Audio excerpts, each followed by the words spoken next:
So it's spinning and spinning and spinning. I think we have action. Let me see. Yes, it says that we are live. Woo! We did it. And you don't have to sit still. Hello, everyone out there in Facebook and YouTube land. It is without further ado, and some technical difficulties in the beginning, but we are up and rolling.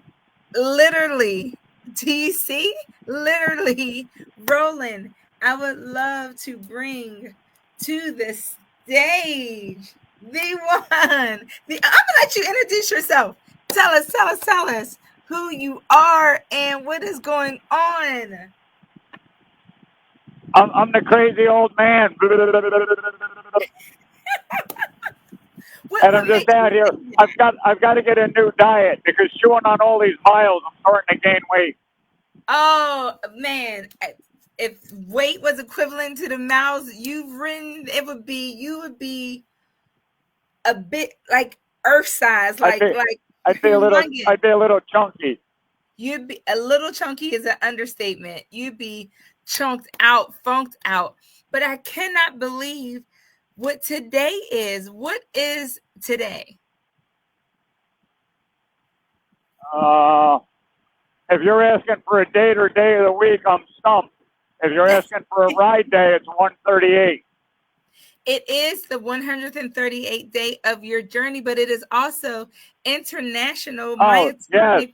Yes, today is. And I should know that. I should know that because I've got flags flying off the back of the bike. So start from the beginning. You are the crazy old man who has lived on your motorcycle for the past 138 days, which is absolutely amazing and astonishing and supercalifragilistic. Insane and stupid. No, and I can think of all kinds of adjectives. This is nuts. Nuts is yes, but stupid no, because anything that's for a great cause is definitely far from stupid. So tell us about it. Tell us where this began, how it started, what your like. I have so many things just jumbling in my head. Like what? So when I met my wife, Janice, her whole family has myotonic muscular dystrophy. So her 4 sisters, her mom, her grandfather, a number of nieces and nephews, aunts and uncles and cousins. So hereditary disease, and they all suffer from myotonic dystrophy. Her one sister has passed from it already. So the Muscular Dystrophy Association used to do MDA walks in Pennsylvania in the Lehigh Valley where they live. Okay. So they had a team, and they would all get together, and they would wear green shirts for the myotonic dystrophy. That's their color ribbon. And the team was called Farmer's Daughters. And Farmer's Daughters would do the walks and raise money for muscular dystrophy. And then we landed in the wonderful world of COVID. And all the government's infinite wisdom, there's no way that people could social distance while walking in a park. I'm not quite sure how that works. Right. But anyway, they shut down the walks. There were no more walks. So we were trying to come up with an idea how we could raise money for myotonic dystrophy. Well, I like motorcycles, so I'm figuring if I'm going to do it, it's got to be something motorcycle related. The sisters are getting older. The myotonic is getting a little worse. They can't do as much as they used to do. So we were like, what can we do on a motorcycle? And then you had that guy, right? Mr. Chris Hopper. And 3 years ago, that guy rode 100,000 miles in 100 days, which was a ride of epic proportion. Absolutely. So the previous record was 45 in 1:45, which was held by Matt Wise. And here comes that guy, Chris Hopper, and he rolls out 100,000 miles in 100 days, also riding for muscular dystrophy. Just there's 9 dystrophies. He was riding for Duchenne's, and I'm riding for myotonic. Okay. So me, with all of my infinite wisdom, went, well, if Chris could do 100, I could do 100 1/4. Like, how hard could that be? So, you guys are crazy. What do you mean? How hard can that be? 100,000 miles in 100 days, and you're like, oh, I could do that and 25% more of it. What? Well, I've been riding a long time. I've got lots and lots of miles under my butt in my lifetime. You know, 3 Hoka Hays. That was a nice training ground for this ride. Okay. I've done multiple day rides before, and I'm like, it's 1,000 miles a day. It's multiple saddle sores. Okay, we're gonna try this. So we started planning it at the Hoka Rendezvous in Seguin, Texas, back in 2023 was when we first started planning this. Okay. And we planned it for 2 years. And I planned every possible aspect of the ride, planned how I was going to do service, because my goal was to ride a saddle sore a day. Okay. And I managed to do that for 72 days. So I had 72 IBA certified saddle sores in a row. And then I had my little mishap, had me off the road for a couple of days. I got back on the road, and after they throw you down, beat you up, and break you, to add insult to injury, they go, and now you get to ride more miles to catch up so you can hit your 100,000 in 100 days. Because yes. I didn't want to miss that mark. I wanted to be able to tie that guy. Yes. And that was August 8th, right? What was the big day for that? The big day for that, yes, you're right, August 8th, and I rolled into the largest motorcycle rally in the country, Sturgis Motorcycle Rally, into the Indian Motorcycle Dealership in Sturgis with 100,000 miles and 100 days, being led in by the legend herself, Wendy Crockett. Wow. Which was a thrill in itself. Yes. Along with an entourage of long-distance riders and Hoka Hay riders. So I was very blessed to have, that many, hardcore riders. Hoka Hay, IBR. I mean, you get a group like that together. I mean, if you were to add up miles, people's heads would spin.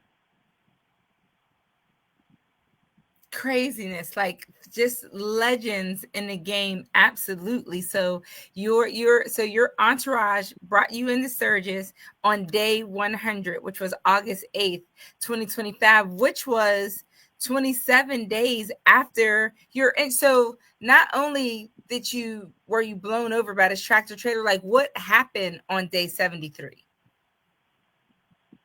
So I was, of all places, South Carolina. I was rolling north on Interstate 85. I had just come around the bend at exit 13, and they had construction in the southbound lane. So the way they had the lighting set up, it completely washed out the northbound road, and it blinded the northbound drivers, at least me. And I hit a pothole that I never saw. So the way I wish the story went, so all of that to that point is true. The way I wish it would have ended was I hit the pothole, I broke my rim, I lost all the air out of my tire, I went into a death wobble, I made it over to the shoulder of the road, it was a soft shoulder, it gave way, me and the bike fell over, I broke my collarbone, tore my rotator cuff, and cracked the rib.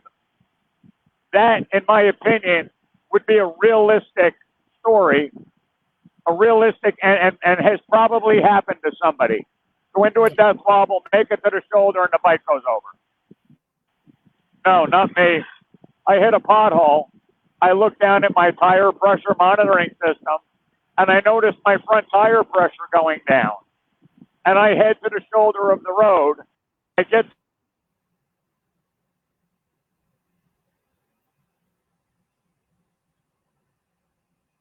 Uh-oh. We lost audio.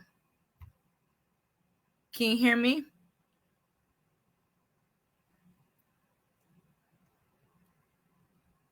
Is that better? Yep, you're back. Okay. So I made it over to the shoulder of the road. I called the police. I filed a report with the police because I'm going after the construction company for that front rim because they're $1,000 a piece. Absolutely. That's a day of riding. The state trooper says, "You want me to call you a tow truck?"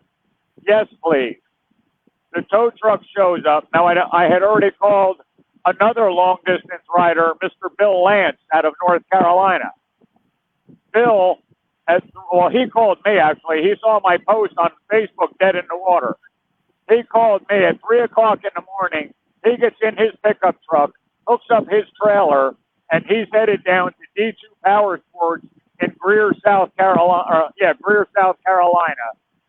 In case they cannot get my bike fixed, we can put the bike on the trailer, get it to another dealership, and get it fixed so I can continue with my saddle sores. Okay. So the tow truck shows up and says, "Oh, Greer, that's 40 miles away. I can't take you 40 miles. You can't take me 5. So you can take me 400 miles. I said, "I'm paying you by the mile. What's the problem?" Right. "Oh, yeah, 40 miles. That's too far this morning." He goes, "I can take you to the yard." I went, "No, you can't." I said, "Unless you have a tire and wheel at the yard." I said, "You can take me to Greer." He says, "That's too far. I can't take you there." I said, "Well, you're either going to take me to Greer or you're going to leave empty." And he got in his truck and he left. So I called Bill Lance and I said, "Bill, I know you're on your way to Greer." I said, "Can you come down to exit 13, spin around and pick me up?" The tow truck left without me. So Bill shows up. He parks the truck and trailer in front of me. He gets out to put the tailgate down. I throw a leg over the bike and I put my helmet on because it was sitting on my mirror. I stood my bike up to get it off the kickstand, and with no air in the front tire, I had to lean it a little further to the right to get the kickstand up. About the time a tractor trailer came by, so close and so fast that the gust of wind from the truck blew us over. So it blew Pappy over to the full sleep position on the shoulder, but then the dirt off the shoulder ran downhill to a drainage ditch. So where I hit the ground was about 2.5 feet lower than the shoulder. It slammed me into it, broke my collarbone, tore my rotator cuff, and cracked the third rib. Which is so crazy because if the tow truck would have taken you in the first place, you would have never fell over. The tractor trailer wouldn't have been there when it blew you over. None of that stuff. Like, and it's 40 miles. Like, even AAA takes you 100 miles. And if you have pluses, I got AAA, 200. Oh my god! Like, that is so crazy that all of this could have been alleviated had he just have taken you 40 miles. So I hit the ground. I went to get up, and I said to Bill, I said, "I think I just broke my effing collarbone." And I've never broken a collarbone. I have no idea what that feels like. It just felt like I broke the collarbone. So I crawled up to the bike, and I had to take a break because I didn't know if I was going to pass out or throw up. I got my act together. I managed to stumble to the back of the trailer, and I had to sit down and rest because I had that same nauseous pass-out feeling. Oh. I made it to the front of the trailer, and Bill says, "Do you want me to call 911?" I went, "Yep."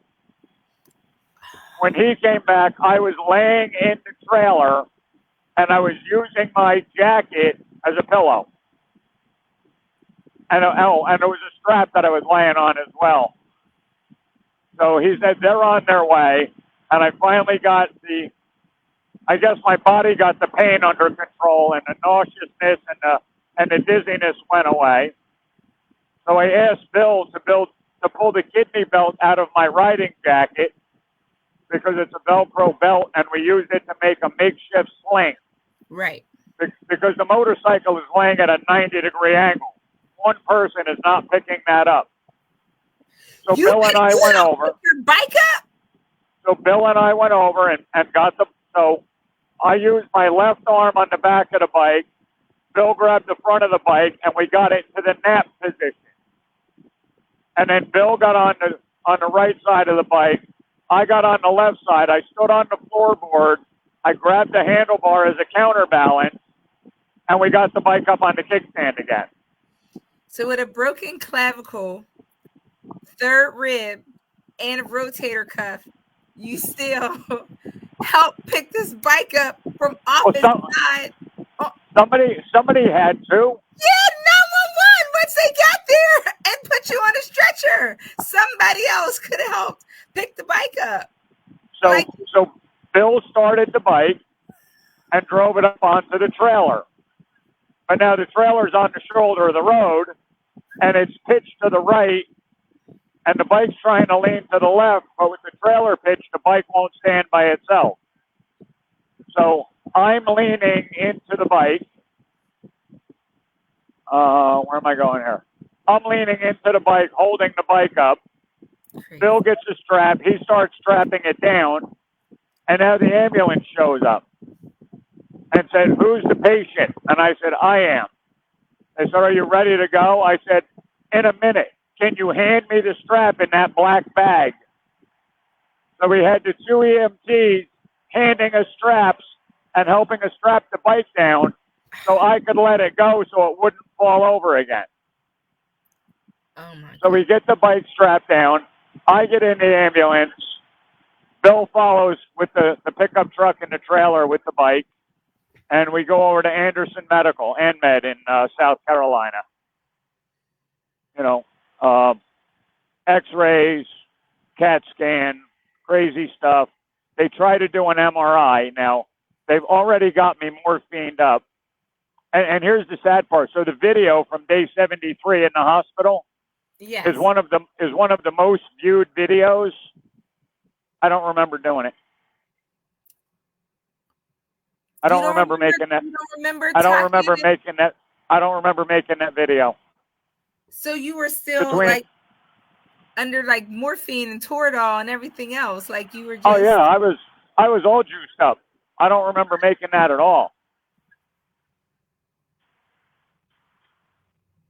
Where am I going here? I'm going this way. So are you hearing what you're saying? Like you don't even remember making this video. You helped I don't. pick the bike up, and it was apparently very good because my sister said that was a good explanation. I'm going to post it. That is so crazy. So that was day 73. And they tried to give me, I think is it Adderall or Ativan, something to calm you down. Right. Right. Both of those are anti-anxiety medication. So it could have been either one of those. Probably Ativan though is more than Adderall. They tried to give me something to calm me down so they could do an MRI. But because of the morphine, I didn't remember to tell them that Benadryl is an upper for me. So you're like ADHD when you have, whenever it's a Sudafed reaction and it does the opposite, what is it? Oxidasical. Oh, what is that term? Yes, whenever it's the opposite of what it's supposed to be, then yes. Back ass words. Yes. It was. They gave me cough medicine one time. It was called Ninja Cough, and the pharmacy told me, do not take this in the parking lot. Wait until you get home because it is going to hit you hard. And they thought it was going to make you drowsy, and it just shot you up. I went home and I took one dose of cough medicine, at 8 o'clock at night. And at 7 o'clock in the morning, when my wife got up, I was still watching television. Paradoxical. That's what it is. A paradoxical effect is when it has the opposite reaction that it's supposed to. I could not think of that. Oh my gosh. So you need a downer in order to you need an upper in order to go down. So what would Give me a couple of lines of cocaine so I can take a nap. I was gonna say, so caffeine will put you down instead of putting you up? Yeah. I can drink coffee and go to sleep. Oh my goodness. That is absolutely insane. That's crazy. So they gave you that to do the MRI, and then they couldn't do it because you were too anxious in the machine? Oh yeah. I was not sitting still for nothing. They were not getting me in that machine. So I got released, and I went to get I got released. We had the bike on the trailer. Bill drove me all the way up to Newport News, Virginia, up to my dealership. We got in about midnight. I got a hotel room. We stayed at the hotel that night. The next morning, we unloaded the bike at the dealership. Ed met us over, the owner of the dealer met us over at the dealership. We unloaded it. And then Bill drove home because he was leaving on a motorcycle ride the next morning. So, shout out to Bill. Thank you, Bill, for getting you off the road and staying and waiting and getting you your break. So did the hospital release you, or did you leave AMA? No, they released me. They released you. But you were Yep. You had rotator and a clavicle. Were you supposed to have surgery? Or no, they were just like, you're good. So the collarbone was broken and slightly displaced, but not enough for surgery. And they can't do anything with the rotator cuff until the collarbone heals. Right. Okay. And they don't do anything for a cracked rib anymore except let it heal.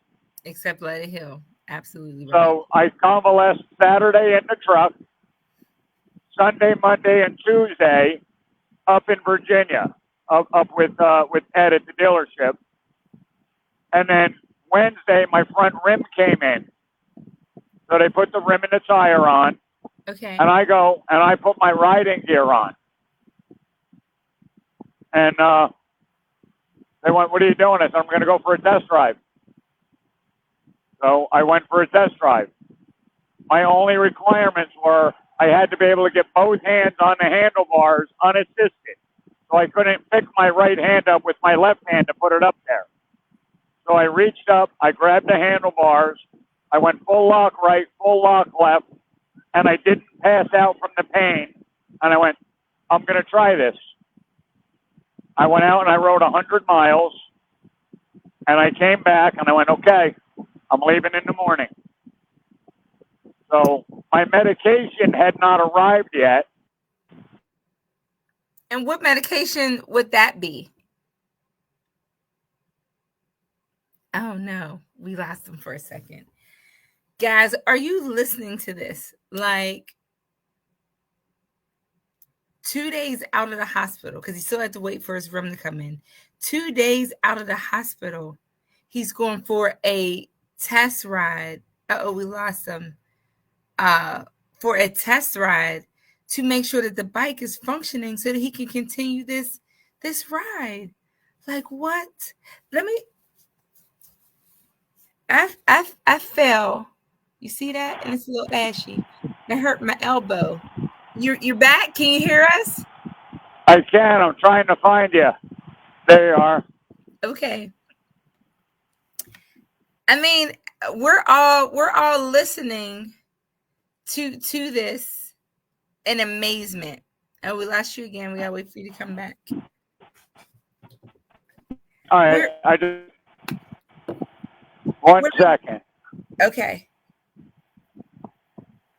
I'm gonna make it so that it's not ashy. Ooh. Okay. I was saying, we're sitting here listening to this in amazement, and I was showing them. So I fell off my bike a couple weeks ago, and I hit my elbow, and you would have thought I died. You would have thought do you see that? Do you see it? You would have thought it still hurts right now for me to lean on this elbow, and I don't want to take the scab off because I don't want it to bleed. You fractured your clavicle, a rib, and your rotator cuff, and you went for a 100-mile test ride. What are we talking about? What are we saying? Like, that's so crazy. It's mind over matter. I don't have a mind, so it doesn't matter. Man, well, my little boo-boo is killing me. And so now you took this test ride. You're like, I'm leaving in the morning. So here we go, day 70. So you kind of not counted those days that you were down, or did those days count, but it wasn't counted for miles because then you had to catch up? Right. The days were still counting on. Okay. So day 74. So day 73 was Saturday, 74 was Sunday, 75 was Monday, 76 was Tuesday, 77, 100 miles on Wednesday, and day 78, I left 3,400 miles in the hole. So I went and I did a 500-mile out and back so I could get my steroids and my pain meds that had come in the mail. And I started them that night, and it was every 4 days, and I took them with me, and I headed out on the road, and I had to do 1,180 miles a day to day 100 in order to meet the goal of 100,000 in 100 days. There were some days I could not make it. I was not doing 1,100. There was one day all I could get was 770. Oh my goodness. There were a couple of back-to-back BBGs. I was going to say you had to do. So for those listening, a BBG is a bum burner goal, which is 1,500 miles in less than 24 hours. So imagine riding 1,000 miles every day for 73 days, and then you're off the bike for 4. So now you have to make that time up. So you had to do 1,500 miles in less than 24 hours back to back in order to make it to August 8th and have 100,000 miles on his odometer on day 100. And then the week before, the Saturday before my 100th day, I was in Sturgis. I stopped by to look at the dealer, to get a layout, to see where I was putting the bike, what was going on. That was on Saturday. On Sunday, I went to have dinner with my wife. Now, one of the world records is the longest continuous ride within one country by a male on a motorcycle without going home. So I have not been home since the end of April. So my wife flew to my sister's house. Oh, Janice. So my sister set up her dining room, got out all the nice china, candles, flowers, music, and my niece and her boyfriend, my sister and her husband, myself and Janice had a very nice catered meal that I arrived to 2 hours late in Houston, Texas from Sturgis, South Dakota. So I was in Sturgis on Saturday. I left early Sunday morning. I was having dinner on Sunday in Houston. So when you go to prison, you get conjugal visits. So when my wife and I get together during this ride, we have comical visits. Yeah. So I ate dinner, got a shower, and I went in and went to bed. And then she came in to bed, took a picture of me sleeping. I woke up, got on the motorcycle, and rode up to Pennsylvania because I had an interview on Tuesday. I did the interview on Tuesday. I left out of Allentown, Pennsylvania, and I rode 1,740 miles in 24 hours to Fargo, North Dakota. So that was my longest day. That was your longest day. And so that's what we're wondering too. How are you picking your routes and the roads that you're going on? Like how, or does it, you just set out and just go? Like Like how are So, you doing that? so a lot of it. So my sister Kathy made a map.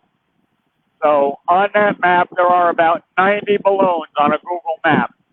And that was everybody around the country, Hoka Hay, IBR, that offered for a place for me to sleep. So when I get up, I go, okay, they're 1,080 miles away. Hey, is it okay if I come over tonight? I'll see you in about 15 hours. And I ride to their house. I have dinner. I get a shower. I go to bed. I sneak out like a cat burglar in the middle of the night, and I go to my next destination. Wow. So when I was making up the miles, I would be arriving at people's houses too late. So I would pick a direction where I wasn't going to hit too much weather and make a hotel reservation and head to the hotel. Oh. There is a road, there's an area up, I call it the Triangle. I don't know why it's never been publicized with the IBA, but if you start out in either Fargo, North Dakota or Sioux Falls, South Dakota, Okay. and you go west in the morning to Billings, Montana. So let's say you start out in Fargo, you take 94 west to Billings, you take 90 east to Sioux Falls, you take 29 north back to Fargo. It's 1,540 miles, and the entire route is an 80-mile-an-hour speed limit with no traffic lights. What? Look, So I it's have to write that down. So it's a 19-hour BBG. Oh my gosh.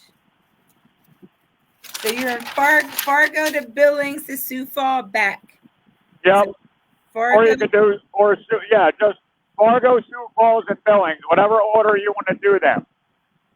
So if you start out in either Sioux Falls or Fargo in the morning, you're riding west when the sun's coming up behind you. And when you get to Billings, you're riding east when the sun's behind you. And then, so it's 94 to 90 to 24? 29. 29.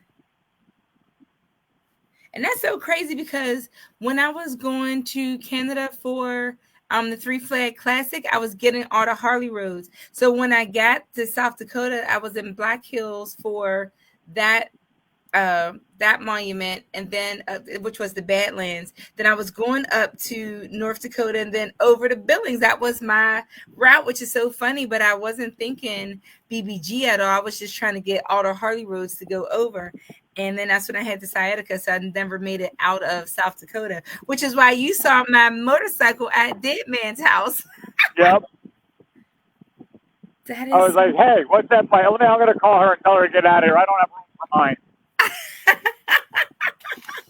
That is so crazy. So now you made up your miles. It's August 8th. You're 100 miles, 100,000 miles in 100 days, and you're in Sturgis. Where do you go from there?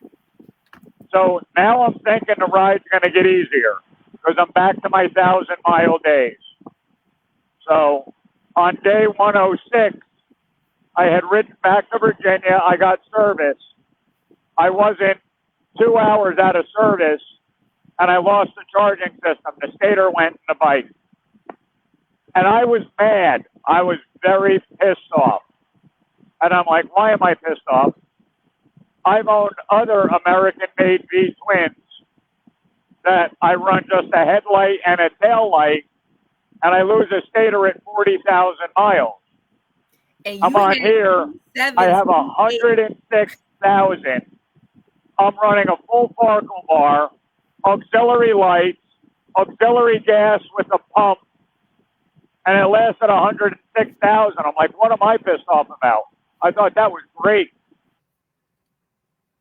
But I guess when you're ready to, when you're doing what you want to do, you want everything to be perfect because you had just gotten service. Uh-oh, we lost you.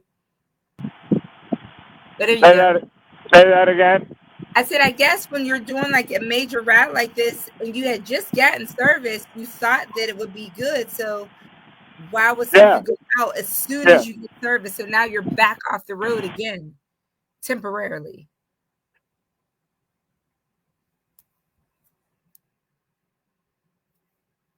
Oh no, your reception.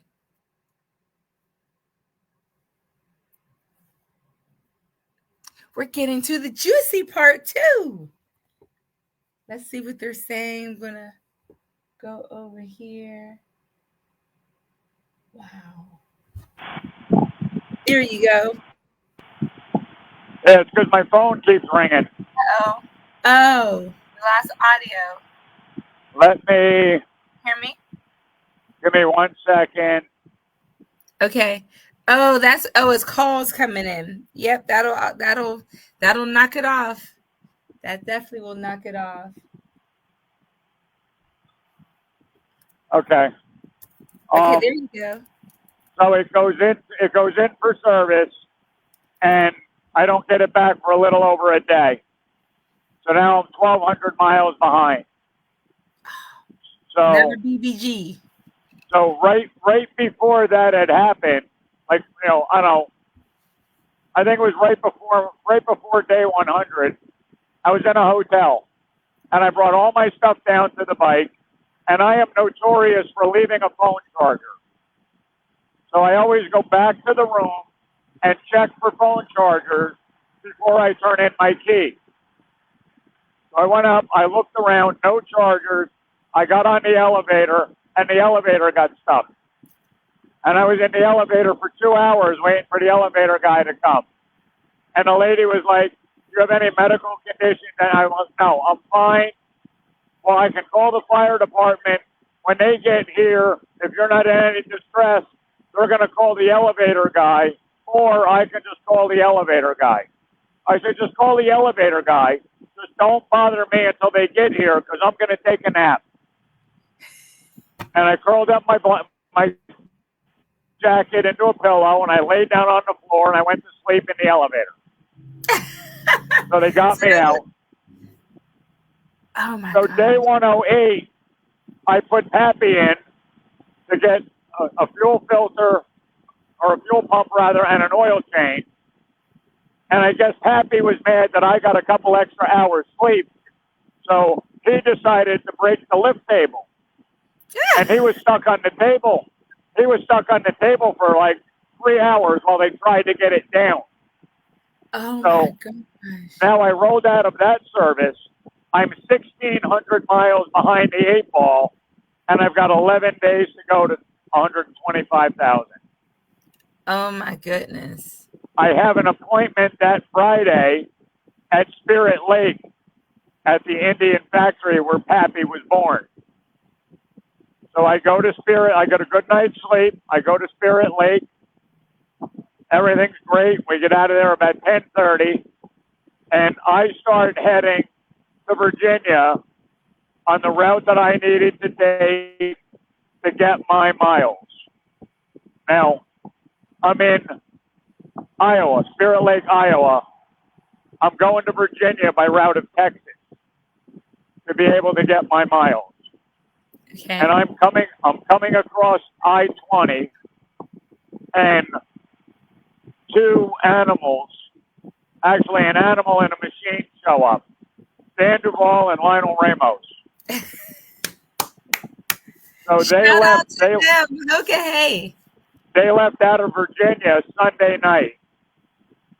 They met up with me in Louisiana, and I am almost delirious from sleep deprivation trying to get my miles. Now you said two animals, and you said an animal and a machine. So who? Yes. So the Dan machine Duvall. is Dan Duvall is an animal, and Lionel's a freaking machine. L-Train. He's the L-Train. So they show up, and Lionel goes, "What do you need?" I said, "I need 100 miles in the next, I think it was 98 minutes. I said, I need 100 miles in 98 minutes, and then I need a Saddle Sore 2K Gold. So I needed 2,000 miles in 36 hours in order to roll into Virginia, 125,000 miles, 125 days at 1:25 in the afternoon." Oh my! So that was really 2,100 miles in that 37 hours because you needed the 98. Yes. And And Lionel goes, obviously they did it because and Lionel goes, all right, I've done that before. Let's go. let's I was gonna say, it's like, okay, let's go. And So what we route roll, did you pick? Because you had we, to go like 100 miles an hour. What road? What way did you go?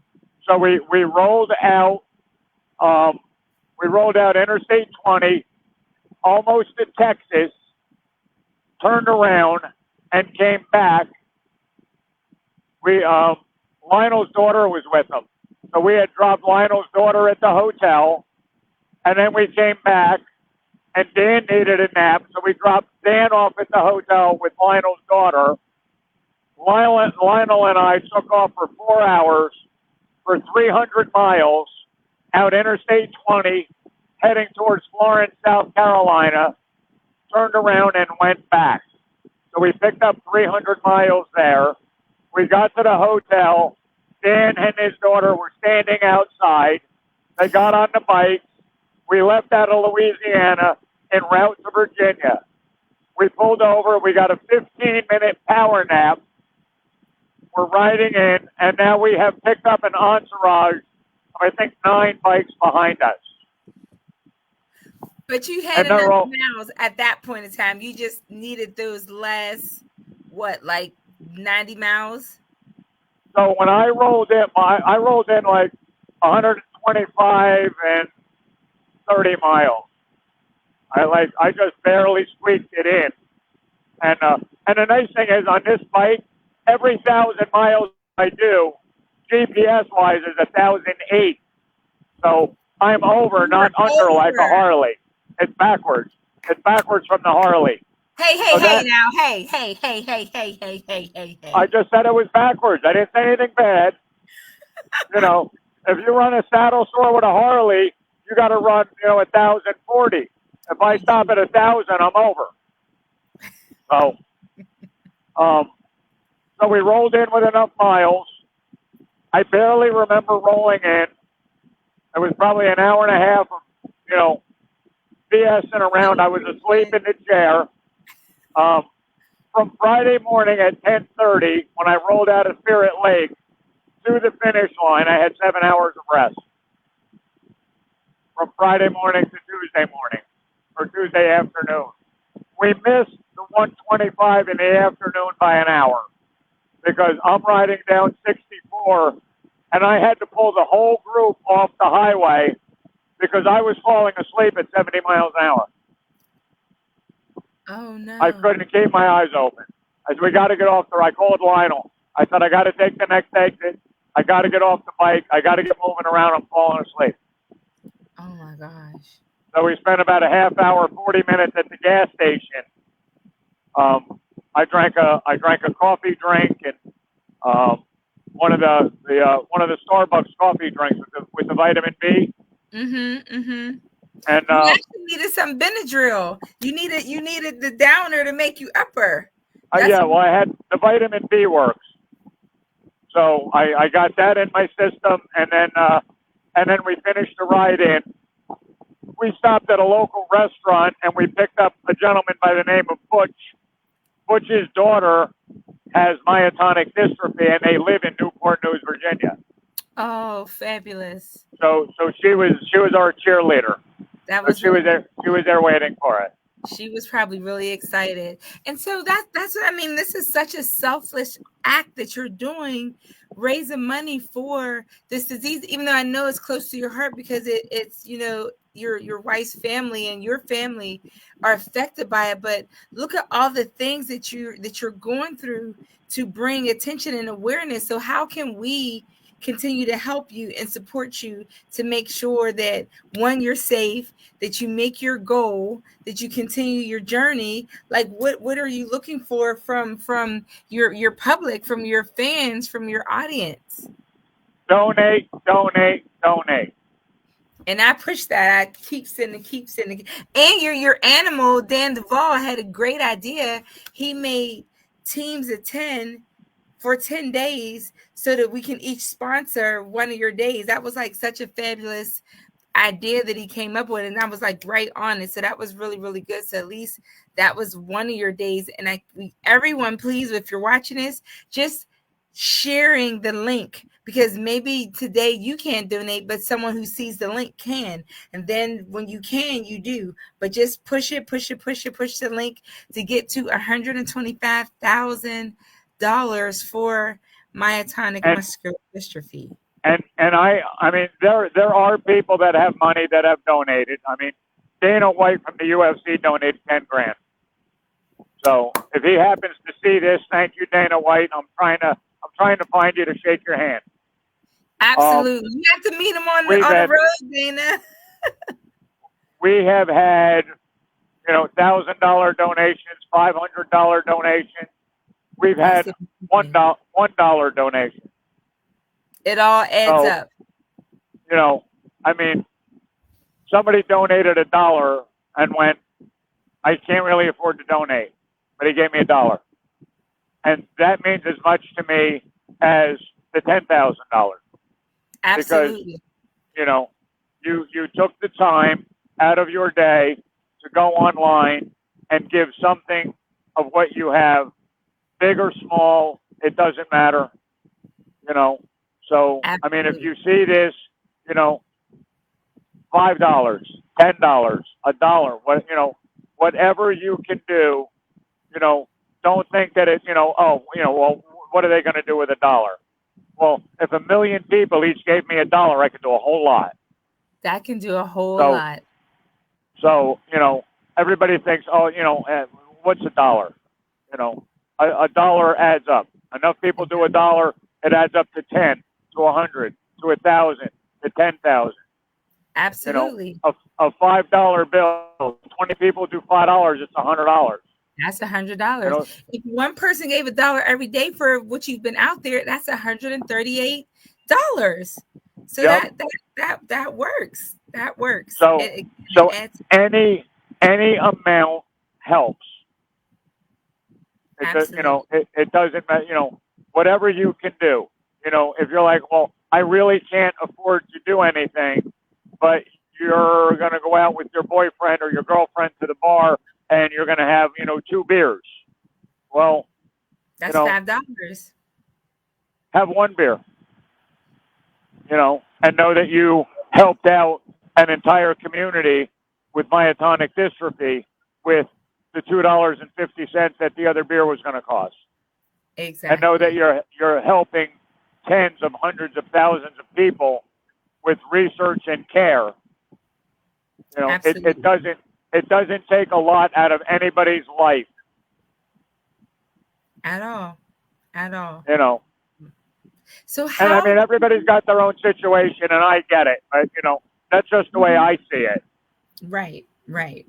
And so how do you stay motivated every day, like day after day after day? Because like you said, like there's people who donate, and those people are sometimes doing multiple donations. How do you continue to reach out to new people and again stay motivated to go ride again another 1,000 miles every day? Like when you wake up, what's your mindset to put your gear back on and get back on the bike? I'm going to go sit in my recliner. I'm going to grab my remote control with my right hand, and I'm going to watch the National Geographic Scenery Channel all day.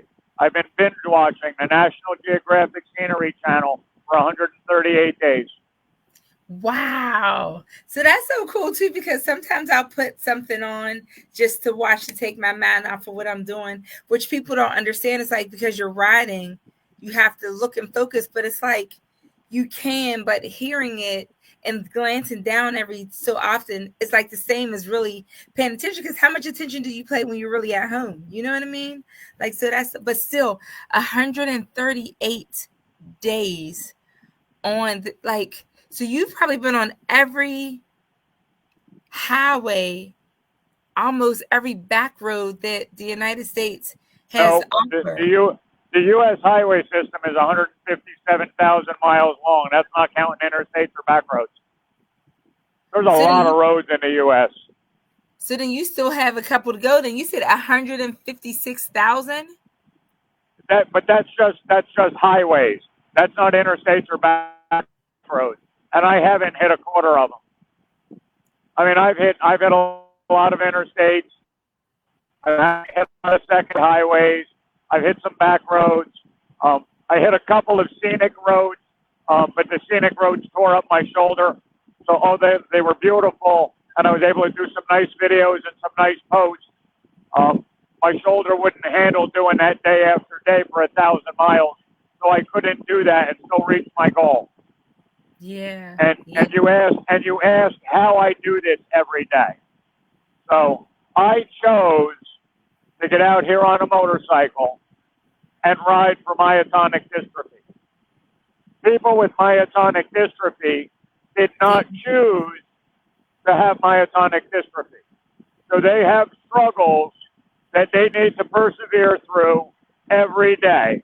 They need the endurance to get through every day. Some days are good days. Some days are bad days. They don't get to wake up in the morning and go, yeah, I don't feel like having muscular dystrophy today. Maybe tomorrow. So you're absolutely right. You're absolutely they don't have a choice. And as long as I'm out here doing this ride for them, I don't have a choice. I get on the bike. I deal with the struggles. I deal with the endurance. I deal with the perseverance. And I just get through it. Whatever it takes to do it. Because I don't have enough quit in this stupid old-ass body of mine to give up.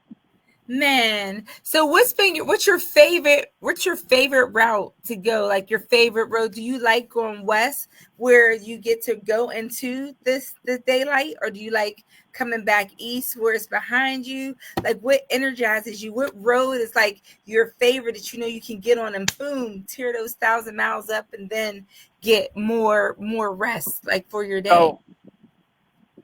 So when I get out on the road, like my saddle tours, I was averaging between 13 and 15 hours for a saddle tour. So because you just get out and you just get on the miles. As far as a favorite road, I don't have one. So I'm not a destination guy. I'm not an attraction guy. You know, I don't need to go see, you know, Six Flags. I don't need to go check out, you know, the hot dog stand. I don't need to see Cadillac Ranch. I mean, they're cool to drive by, and I've seen them as I drive by, and, right. You know, it is what it is. But, you know, the road that I've been using as an example is 97 through the National Forest in Oregon. Okay. So I've been on it 3 times, and it never looks the same. So if you get on a road and you ride that road and you're just driving the road through the forest, you are never going to see the trees for the forest. Absolutely not. But if you get on that road and that road is just your medium to go see the trees, and you look at the trees and you look at the grass and you look at the clouds, in an hour, if you did that road again, it's going to look completely different. It's going to be different lighting.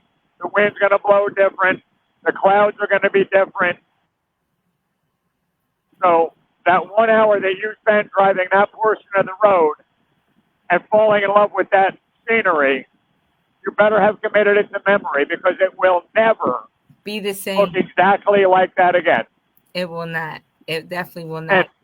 And I love driving around this beautiful country that we live in, looking at the scenery. I'm out here on Interstate 26 right now, or I-20 rather, in South Carolina. I'm on an interstate, and every time I top a hill and I look to my left and I look to my right and I see trees and I see farm fields and I see an occasional outbuilding on a farm, it's just a beautiful sight, and here's this major road running through it that gets you to see so much more so quickly. And people say to me, well, you don't see anything on the interstate. I like the back roads. That's not true. The interstate has some nice sights. But if I'm running the back roads, I'm paying attention to the road, because It's I going to don't want curve. an It's going to animal to come twist. get me. Yes. There's, Or there's going to be potholes. Yes. there's going to be animals. There's going to all this stuff Yes. That you have to watch out for in these back curvy, twisty roads. Yes. But I get out here on the interstate and I set my cruise control at 60, 70, 80, 90, whatever it happens to be that day. And now I'm going straight down the road. I mean, I can look over here. There's nobody in front of me. I can look at these trees. I can look at the trees over here. Like, because there's nobody in front of me, I can see in my peripheral the bike is staying straight. And I can, I enjoy the scenery.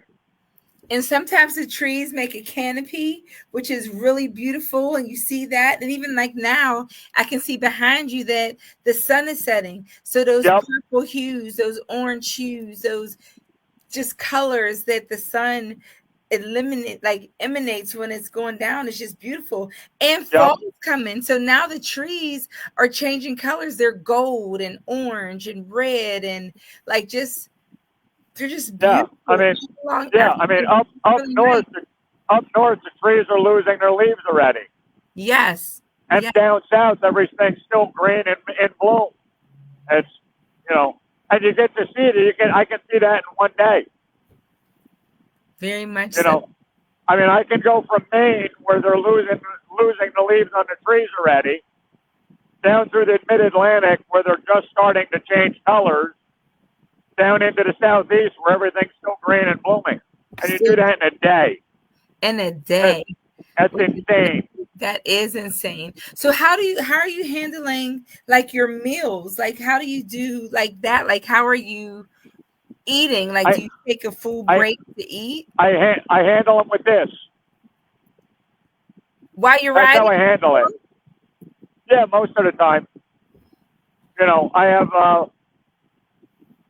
so, I mean, a lot of people can't believe my diet, and they can't believe why I'm not, like, dying and sick and throwing up and sitting in the bathroom, but I don't know.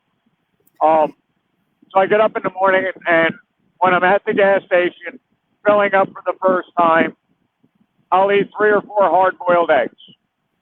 Okay, I like the hard-boiled eggs, too. Yeah. Or if I'm really hungry, I'll have 3 hard-boiled eggs, and I'll have a little container of the Sabra hummus and pretzels.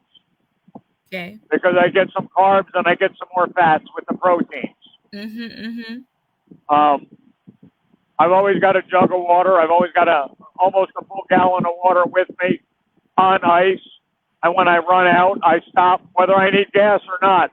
I will stop and put water in my jug. I need water in my jug. Yeah. So with my auxiliary tank, I do have 2. One I drink out of, and one is for staying cool. Okay. So I have a hand pump that I can pull off right here. And it just cools you down, like when you're in like Texas or Arizona, out in the desert, Nevada. Okay. So here's my hand pump, and all I got to do is squeeze it, and I get water out of it. Okay. I wet down my base layer. I close up my vents that are only open a little bit, and I create my own swamp cooler. And it keeps me nice and cool.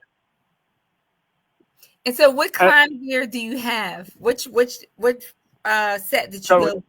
This is the Climb Kodiak. Okay. So this is their European touring model. Okay. So it's cut a little differently. It's more of a tapered fit. It fits more like a pair of pants and a jacket than an overcoat. Okay. I've had the Latitude. The Latitude lets the heat out very well. So the Latitude is great gear. I had the Latitude when I wrecked in Casa Grande, Arizona in 21, and I walked away with a dime size of road rash and swore I would never go anywhere without my gear again. And then I bought a set of Kodiak gear, and then I got an identical set for this ride. And like every 3 weeks, I switch off and put clean gear on because 10 days on the Hoka Hay taught me that you have to change your gear because I can't stand the smell of myself. I mean, it has to be a lot. Like it has to be Like a lot. So are you getting, how many hours of sleep are you getting on average? I guess if you're doing the 14, 15 hour 1,000-mile I days, then you're getting like 9 hours of sleep. have 4 to 6. That's my Well, norm. 4 to 6 hours. so even on your short days, is it because you're talking or because you get dinner and a shower and you stay up a little bit? I get Like a shower. I get dinner. I'll look at Facebook a little bit. I'll go to bed by 8 o'clock and be on the road by 2. by 2. So you're not really doing too many dark nights. So from 2, because 2, what is that? 3 hours, 2 to 5, 2 to Yeah, 6 2 to maybe. 5, 2 to 6. Okay. Yep. Okay. And that's not that bad. And so that's about as much nighttime as you're spending on the road, because you're usually off the road by what, 8, 9 o'clock the next day? Well, when I was doing my saddle sores, yes. But ever since I got hurt and I've been trying to catch up on miles, I'm riding till, 8, 9, 10, 11 o'clock at night, sleeping till, 3 or 4 and getting back on the road. Okay. And for me, this is the beginning of the worst time of night. So we're just getting into dusk. Mm-hmm. The lines on the road get hard to see. The Denali lights don't really light things up enough because you still have ambient light. So this is a tough time for me, and this is also the time when the deer come out. And So so I've got my deer whistle on.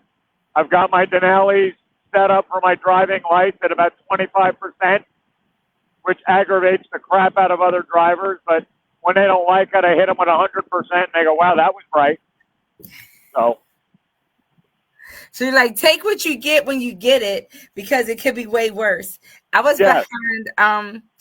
behind Reef, and he has the same things. And I was trying to take a picture while we were riding, and like literally as soon as I got up, it was just blinding. You couldn't even it just tickled me, because I'm like, oh my goodness, like that is so bright for whoever is in front of him, and it's just shining to them. And I'm just like, that is crazy. That's crazy how bright that is. But it's just nuts. So is there anything that you want to tell the people? Oh, you have a big announcement, but it's not till tomorrow, huh? Correct.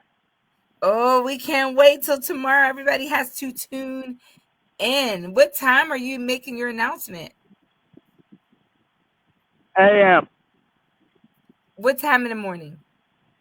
Oh, I don't know. Probably before 8. Before Probably 8. before 8 Central. So before 9 Eastern. That is going to be amazing. So can you give us a hint? I'm not pregnant. I would hope not. I would hope. You know what I hope the announcement is? I hope you have like a $25,000 donation, and then you only have half of that to go. That would be an amazing announcement.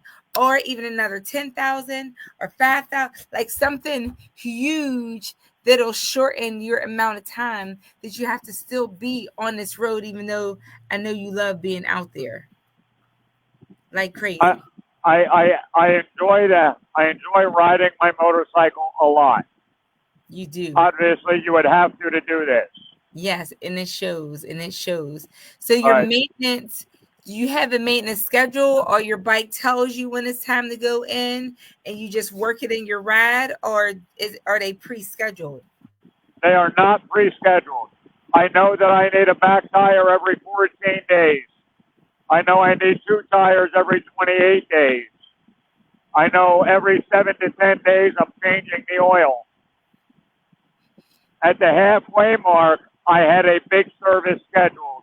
I did the neck bearing, the bushing, the brake rotor, the brake pads, the wheel bearing, the tire, and the fork seals in the front. In the back, I did the wheel bearing, the rotor, the brakes, the tire, the drive belt, and the oil. And to do all that is about 16 hours of service. So I got on the road at midnight. I rolled into the dealer at 2. They put 2 technicians on it, and they banged out half of it in 4.5 hours. Then I got back on the bike. I rode 1,000 miles to another dealership, and they took care of the other half of the bike with 2 technicians in 4 hours. I'm still stuck on a back tire every 14 days. Is insane. That is, my wallet says the same thing. That is so crazy. That and then when you did, where's my calculator? The VAB 14 by 138, like that's how many back tires have you gone through? Let me see. I think I just had my 11th one put on. It can't, it's like 10. Oh my goodness. That's insane. That's and it's 8 front tires because I'm on my 4th rim. Oh, yes, because every time the rim busts, you got to replace it. That is absolutely crazy. So again, if you're out there watching, the link is in the bio. Definitely go to Vroom Old Man's page. Like, follow, and share. Like, follow, share. Definitely share, because again, that branches out. Whenever you share, then someone shares, and someone shares, someone is going to see it who needs to see it. We have to get it to like the television stations, so like philanthropists can see it. We've been trying. Yep. Here, I'll tell you what my granddaughter says all the time. Sharing is caring. It is.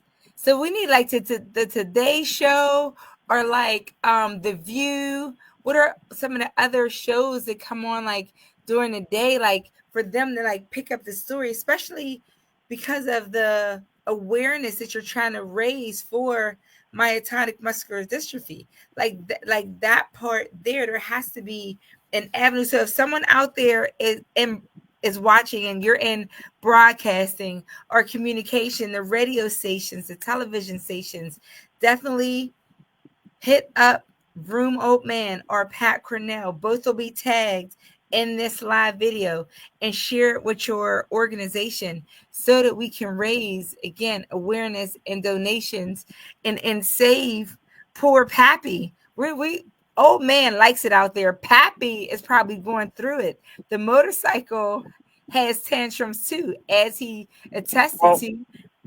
Pappy thought when he came out of the factory he was going to be a demo bike, and he said he didn't sign up for this. I'm sure Pappy's like, what the hell is going on here? I'm sure. I'm so sure. Is there anything else you want to tell the people? Because I know you want to get going, and this is, like you said, your delicate time, because you need to watch the road and everything else. What else would you like us to know? I would like everybody to know that I appreciate them tuning in and listening to a crazy old man talk about a debilitating disease that affects hundreds of thousands of people. And anything that you can do to help me spread awareness, raise funds, share the story, I greatly appreciate it. Well, we appreciate you being able to take the time. I'm so glad that we worked out the technical difficulties and you were still able to move, because I'm sure as long as we've been talking, you got through what? Probably like 65, 70 miles? Almost 85. See? And you were still able to move and spread awareness for MMD. And happy International Myotonic Muscular Dystrophy Awareness Day. Yep. And I got my flags flying. Yes. Well, we appreciate you, old man. I love you so much. I can't wait. I'll see you Wednesday to get the sticker. And I got to tell you, right at this moment, you should be glad this isn't smell-o-vision, because I don't know what I'm driving past, but it's not good. So it may be like a cow or something. Are you in the farm? You said you're in South Dakota. Oh, no, I'm in South Carolina, but it smells like a processing plant. Oh, no. It's a good thing this is not smell-o-vision. I'm glad it wouldn't be good. It would not be good. And so how do you wrap your mind around all of the smells, and even like the weather, the cold days, the rainy days, the foggy days. How are you getting through? I mean, it's just, I'm just, it's just astonishing. The only weather that I have not hit yet was a tornado and snow. I've hit hail. I've hit thunderstorms. I've hit lightning storms. I've hit the remnants of hurricanes. I've hit 116-degree temperatures. It's, Crazy. And it's the same thing. They're the struggles that you have to deal with at the moment. No different than somebody with muscular dystrophy. I was going to say, struggles that they have to deal with on a daily basis. Like you said, they didn't choose to be born with this ailment, and so you are choosing to not deal with the things because they don't have a choice. That's such a great line. Like, it really is. It's such a great reason, and I'm all for riding for charity. That's one of my biggest things: raising awareness, mental disease, again, muscular dystrophy, like anything and everything that can bring awareness and can help someone else out because they didn't choose to have that fate. So I totally appreciate and admire you for that. It's a beautiful thing. I'm sure our viewers are just in awe of it. I'm praying that the donations, once this goes out and starts to be shared, just triple and quadruple and just go on. And we can't wait to hear your announcement tomorrow.